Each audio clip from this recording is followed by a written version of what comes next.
today we're going to look at the document which set the scene for the development of the Cold War. So in the papers of Winston Churchill, we have a copy of the Percentages Agreement, and it's actually featured in the GCSE history syllabus. The Percentages Agreement was the culmination of a meeting between Churchill and Stalin in October 1944. They sat down in Moscow and they were deciding how to divide up Eastern Europe into spheres of influence. And as Winston Churchill's proposal was being shared and translated to Stalin, Churchill wrote down his suggestions of how Eastern Europe should be allocated. He passed the piece of paper over to Stalin. He glanced at it, nodded, added a tick of approval, and then passed it back to Churchill. Churchill referred to this document as the naughty document because he hadn't consulted his closest allies on what he had agreed.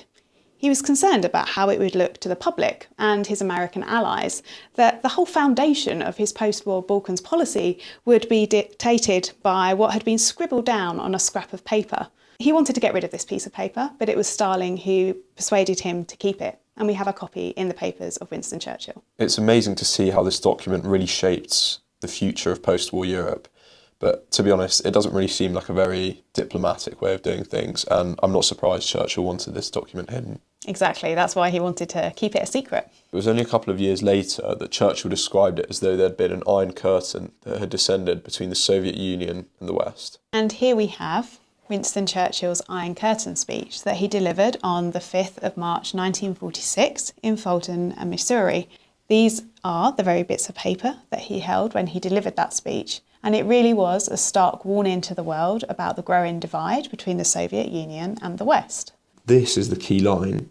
From Stettin in the Baltic to Trieste in the Adriatic, an iron curtain has descended across the continent.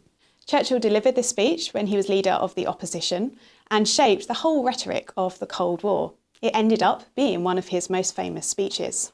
So Churchill and Stalin went from being former allies to in opposition, and that shift happened really quite quickly.